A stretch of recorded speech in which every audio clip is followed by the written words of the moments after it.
नमस्कार। सोचिए, एक ऐसा मंदिर जिसकी सुरक्षा में परिंदा भी पर न मार सके और वहां से कुछ ऐसा गायब हो जाए जिस पर यकीन करना नामुमकिन हो। आज के इस एक्सप्लेनर में हम एक ऐसी ही घटना की गहराई में जाने वाले हैं।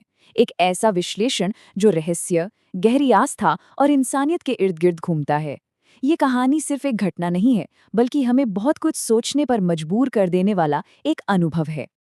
अब जरा सोचकर देखिए, पुरी के उस प्राचीन मंदिर में सुबह सुबह अचानक से हड़कंप मच जाता है।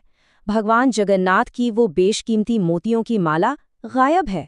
और सबसे चौंकाने वाली बात क्या है पता है? रात भर की सीसीटीवी फुटेज खंगाल ली गई, पूरी छानबीन हो गई, लेकिन ना तो कोई अंदर आता दिखा और ना ही कोई बाहर जाता। तो भाई वो माला आखिर गई कहाँ? ये कोई आम चोरी तो बिल्कुल नहीं थी।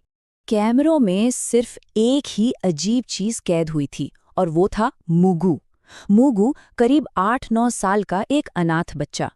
जो लोग रोज मंदिर आते थे ना, उनके लिए मुगु कोई अजनबी नहीं था। वो मंदिर का ही एक हिस्सा था। फटे कपड़े, नंगे पैर, लेकिन आंखों में एक अजीब सी गजब की शांति। कागजों पर उसका कोई नाम नहीं था, ना माँ ना बाप। वो बस मंदिर में ही रहता, सोता और अपना पूरा जीवन वहीं बिताता था। अब मुगु की एक बहुत ही खास बात थी। वो भगवान जगन्नाथ को कोई बहुत दूर का, पहुंच से बाहर वाला देवता नहीं मानता था। वो उन्हें लिटरली अपना सबसे अच्छा दोस्त मानता था। रोज सुबह मूर्ति के सामने बैठकर वो अपने दिल की हर बात कहता, जैसे पुजारी ने आज झाड़ू नहीं दी, या फिर आम बच्चों की तरह वो अपने इस दोस्त से रूठ भी जाता था। कहता था, अगर आज खिचड़ी नहीं मिली ना तो मैं तुमसे बात नहीं करूंगा। उसका ये जो भोलापन था ना, वो सच में दिल छू लेने वाला था। लेकिन फिर कहानी में आता है एक बहुत ही अहम मोड़, जहां से हालात पूरी तरह बदल जाते हैं। एक दोपहर आरती के ठीक बाद एक रोती बिलखती मां मंदिर में आती है। उसके कपड़े फटे हुए थे और वो सीधे भगवान के सामने गिर पड़ती है। पता है क्यों? उसका बच्चा, जो बिल्कुल मुगु की ही उम्र का था, अस्पताल में मौत से लड़ रहा था। डॉक्टरों ने साफ कह दिया था कि बिना पैसों के ऑपरेशन नहीं हो सकता। अब देखिए, भीड़ तो बस तमाशा देख रही थी, लेकिन मुगु उस बेबस माँ का दर्द बहुत गहराई से महसूस कर रहा था। फिर आती है वो रात जहां से इस पूरे रहस्य की शुरुआत होती है।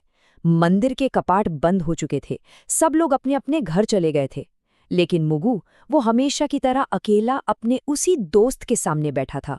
बहुत देर तक चुप रहने के बाद उसने बड़ी मासूमियत से एक सवाल पूछा, दोस्त, क्या वो बच्चा मर जाएगा? अगर उसके पास माँ है तो तुम उसे क्यों ले जाओगे? और इसके बाद जो हुआ वो वाकई रोंगटे खड़े कर देने वाला है। मुगु को लगा जैसे किसी ने बिल्कुल उसके कान के पास आकर कहा हो, मेरी मोतियों की माला ले जाओ। और अगली सुबह मंदिर से वो कीमती माला गायब थी। लेकिन ठीक उसी समय एक और चीज होती है। वो बेबस माँ खुशी से रोती हुई मंदिर लौटती है। वो सबको बताती है कि किसी अनजान इंसान ने भगवान की माला बेचकर एक गुप्त दान किया है और उसके बच्चे का ऑपरेशन शुरू हो गया है। ये तो बिल्कुल चमत्कार था, है ना? लेकिन जैसा कि असली दुनिया में अक्सर होता है, इस चमत्कार को किसी ने नहीं समझा और यहीं से मुगु के लिए हालात बद से बदतर हो गए। जब मंदिर में ये खबर फैली तो भीड़ और पुजारियों ने तुरंत मुगु पर उंगली उठा दी, क्योंकि रात में किसी ने उसे मंदिर के अंदर घूमते हुए देख लिया था। बस फिर क्या था, सबने बिना सोचे समझे मुगु को ही चोरी का जिम्मेदार मान लिया। यहाँ पर जरा रुककर इन दो बिल्कुल अलग नजरियों को देखिए। एक तरफ है मुग्गू का एकदम साफ और सच्चा विश्वास। उसे पूरी तरह यकीन था कि उसने कोई चोरी नहीं की है। उसने तो बस वही किया जो उसके दोस्त ने एक मासूम की जान बचाने के लिए कहा। लेकिन दूसरी तरफ थी भीड़ और पुजारियों की वो कठोर सोच। वो उसे शक की नजरों से देख रहे थे। उनके लिए मुग्गू बस एक मामूली चोर था और वो तंज कस रहे थे कि वाह, अब तो बच्चे भी भगवान के नाम पर चोरी के बहाने बनाने लगे हैं। उस मासूम की बात पर किसी ने एक पल के लिए भी यकीन नहीं किया। मुख्य पुजारी ने अपना फैसला सुनाया और वो फैसला बहुत ही बेरहम था। मुग्गू को धक्के मारकर मंदिर से बाहर निकाल दिया गया। उसे चिलचिलाती धूप में मंदिर के बाहर की उन तपती हुई पत्थरों की सीढ़ियों पर बैठा दिया गया और साफ साफ कह दिया गया कि जब तक वो माला वापस नहीं आती, मुग्गू भगवान के पास यानी मंदिर के अंदर कदम तक नहीं रख सकता। और इसके बाद शुरू होती है वो दर्दनाक अग्नि परीक्षा, जिसे सुनकर किसी का भी दिल पसीज जाए। अगले 24 घंटे मुग्गू के लिए किसी भयानक सपने से कम नहीं थे। सोचिए, एक छोटा सा बच्चा बाहर तेज धूप, प्यास और रात की कड़ाके की ठंड में तड़प रहा है। न खाने को कुछ, न पीने को एक घूंट पानी, और अंदर अंदर मंदिर में लोग बड़े आराम से अपनी रोजमर्रा की पूजा पाठ कर रहे थे। अगर आप इस पूरे घटनाक्रम को देखें ना, तो ये हमारी सच्चाई का एक बहुत ही कड़वा आईना है। शाम को मंदिर समिति उसे बाहर निकाल देती है। पूरी रात वो बच्चा ठंडी हवा में ठिठुरता रहता है। लेकिन विडंबना देखिए, ठीक उसी रात अस्पताल में वो दूसरा बच्चा चमत्कारिक रूप से मौत को मात देकर ठीक हो रहा होता है। इधर अगली सुबह मुगु तेज बुखार से बेसुध होकर जमीन पर गिर पड़ता है। और फिर दोपहर आते आते सीसीटीवी कैमरों को लेकर एक ऐसा सच सामने आता है जिसने मंदिर समिति के होश उड़ा दिए। अचानक से पुजारियों को ये एहसास होने लगा कि भाई ये कोई आम चोरी तो बिल्कुल नहीं थी। संकेत कुछ और ही इशारा कर रहे थे। दूसरी माला का धागा ऐसे ढीला पड़ा था मानो उसे किसी ने खुद अपने हाथों से छोड़ दिया हो। और सबसे बड़ी बात, टेक्नीशियन ने इस बात की पुष्टि की कि रात को ठीक माला गायब होने के वक्त बिना किसी बिजली की खराबी के सारे कैमरे कुछ सेकंड के लिए अपने आप बंद हो गए थे। कोई मामूली चोर ऐसे कैसे कर सकता है? अब भीड़ को भी समझ आ रहा था कि कोई भी इंसान बेशकीमती माला चुराकर भागने की बजाय उसी मंदिर की सीढ़ियों पर बेसुध नहीं पड़ा रहेगा। जब उस बेसुध और बुखार से तपते हुए मुगु को आखिरकार अंदर लाया गया, तो पता है भीड़ में से किसी ने क्या ताना मारा? उन्होंने कहा कि अगर ये इतना ही सच्चा है तो इसका भगवान इसे बचा क्यों नहीं रहा? तब मुगु ने बहुत ही मुश्किल से एक हल्की सी मुस्कान के साथ ये गहरे शब्द कहे, कभी कभी भगवान चाहते हैं कि इंसान सही फैसला ले। जरा सोचिए इस बात पर। मुगु को पता था कि भगवान हमेशा आसमान से चमत्कार करने नहीं आते। वो चाहते हैं कि हम इंसान अपनी इंसानियत दिखाएं। इसके तुरंत बाद ही एम्बुलेंस आई और उसे अस्पताल ले गई। लेकिन अफसोस, तब तक बहुत देर हो चुकी थी। कुछ ही देर बाद मंदिर में अस्पताल से एक फोन आता है। डॉक्टर बताते हैं कि मुंगू अब इस दुनिया में नहीं रहा। इस एक खबर ने मंदिर में मौजूद हर एक इंसान को अंदर तक तोड़कर रख दिया।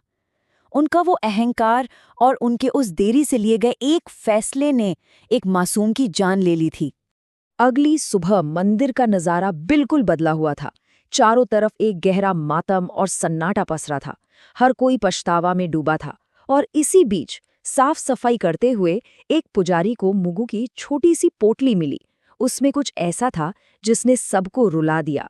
उस पोटली में कोई पैसे या खिलौने नहीं थे। उसमें बस एक पुरानी सी रुई की माला थी और एक छोटा सा कागज का टुकड़ा। उस कागज पर टूटी फूटी बच्चों वाली हैंडराइटिंग में लिखा था, अगर माला वापस आ जाए तो किसी को सजा मत देना। अच्छे काम का इनाम हमेशा जिंदा रहना नहीं होता। इन शब्दों ने मुख्य पुजारी को भीतर तक झकझोर कर रख दिया। सोचिए, उस बच्चे ने मरते मरते भी किसी का बुरा नहीं चाहा। और फिर इस पूरी घटना का सबसे बड़ा क्लाइमैक्स आता है। उसी सुबह बिना किसी के अंदर आए या बाहर गए, बिना कैमरों में कुछ भी रिकॉर्ड हुए, भगवान जगन्नाथ की मूर्ति के गले में वही मोतियों की माला बिल्कुल अपनी उसी जगह पर वापस प्रकट हो गई थी। इस पर मुख्य पुजारी के जो शब्द थे ना, वो बहुत ही शक्तिशाली हैं। जब कुछ लोगों ने इसे भगवान का चमत्कार या लीला कहना शुरू किया, तो पुजारी ने उन्हें बीच में ही रोक दिया। उन्होंने कहा, ये माला चोरी नहीं हुई थी, ये माला हमें लौटाई गई है। उन्हें ये गहरी बात समझ आ गई थी कि भगवान ने दरअसल हम इंसानों की इंसानियत को परखा था। वो एक परीक्षा थी और वो सब के सब उस परीक्षा में बुरी तरह फेल हो गए थे। वो माला उन्हें बस उनकी गलती और उनके अहंकार की याद दिलाने के लिए वापस की गई थी। अब सवाल ये है कि इस पूरी कहानी का, इस लोक कथा का आज हमारी जिंदगी में क्या मतलब है?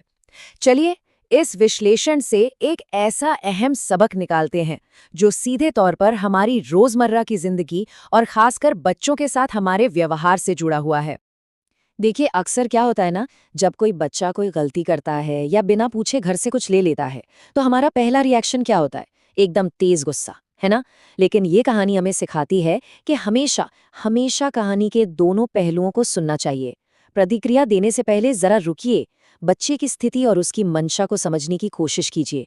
अगर उस दिन मंदिर के पुजारियों ने मुगु की बात पर थोड़ा सा भी धैर्य और सहानुभूति दिखाई होती, तो शायद एक मासूम की जान बच जाती। अपने गुस्से को, अपनी जल्दबाजी को अपने फैसलों पर हावी मत होने दीजिए। तो अब हम इस चर्चा के बिल्कुल अंत में आ गए हैं और जाते जाते मैं आपके सामने एक सवाल छोड़ना चाहता हूँ।